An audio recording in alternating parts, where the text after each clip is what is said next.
Ang tagapagdala ng lanza, kwento ni Zilong. Short novel sa Tagalog, may dialogues. Sa malalayong bundok ng Dragon Altar, kung saan ang ulap ay yumuyuko sa tuktok ng mga bato, lumaki ang isang batang mandirigma, si Zilong. Wala siyang kilalang tunay na magulang.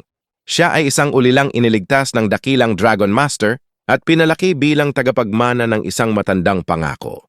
Isang gabi, habang sila'y nakaupo sa ilalim ng puno ng matandang peras, tinanong ni Zilong ang kanyang guro, "Master, bakit ako ang pinili ninyo?" Tanong ni Zilong habang nakatitig sa malamlam na buwan. Ngumiti ang matanda, ang kanyang mga mata ay puno ng karunungan. "Sapagkat anak," sagot ng master, "may apoy sa puso mo na hindi madaling magapi. Iyan ang kailangan ng isang tagapagdala ng lansa." Itinaas ni Zilong ang kanyang kamay, hawak ang lumang sibat na iniabot sa kanya. "Pangako ko, master.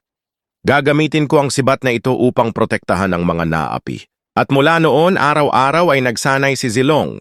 Sa ulan, sa bagyo, sa malamig na hangin, paulit-ulit niyang hinahasa ang kanyang katawan at isipan. Sa bawat hampas ng kanyang sibat, inukit niya ang kanyang layunin sa mundo. Isang araw habang naglalakad siya sa tabing ilog, napansin niya ang isang grupo ng tulisan na umaapi sa mga inosenteng magsasaka. Wala siyang pag-aatubili. Humakbang siya sa gitna ng daan, ang kanyang lansa ay kumikislap sa liwanag ng araw. "Tama na!" Sigaw ni Zilong, ang boses niya ay matatag. Tumingin ang pinuno ng mga tulisan sa kanya, natawa. "Isang bata? Akala mo ba'y kaya mong pigilan kami?" Ngunit hindi umimik si Zilong. Sa halip, pinanatili niya ang katahimikan tulad ng itinuro sa kanya ng kanyang master. And sa isang iglap, lumundag siya sa ere, sumugod na parang isang rumaragasang bagyo. "Dragon Flurry!" Sigaw niya habang sunod-sunod ang pag-atake. Isa-isang bumagsak ang mga tulisan, walang ni isa ang nakalaban. Ang mga magsasaka, nanginginig sa takot, unti-unting lumapit sa kanya. "Salamat, marangal na mandirigma," sabi ng isang matanda. Ngumiti si Zilong, pinasa ng kanyang lansa sa balikat. "Hindi ako bayani," sagot niya.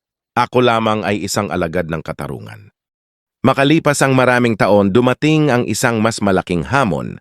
Isang madilim na kapangyarihan ang nagbabantang lamunin ang buong Land of Dawn. Tinawag si Zilong ng kanyang master para sa huling pagkakataon. Sa ilalim ng Dragon Altar, nag-usap sila sa huling beses. "Zilong," mahina ngunit matatag ang boses ng matanda, "oras na upang ikaw ay lumisan.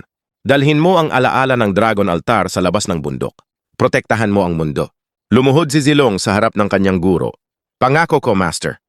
Hindi ko kayo bibiguin." At sa unang sinag ng araw, sa balikat ang kanyang sibat at sa dibdib ang kanyang sumpa, naglakad si Zilong pababa ng bundok. Isang mandirigma, isang tagapagbantay, isang alamat na isinilang sa katahimikan. Mula noon sa bawat labanan, sa bawat sigaw para sa tulong, isang anino ang dumaraan kasing bilis ng hangin at sa kanyang kamay, ang liwanag ng katarungan. Siya si Zilong, ang tagapagdala ng lanza, ang alagad ng dragon.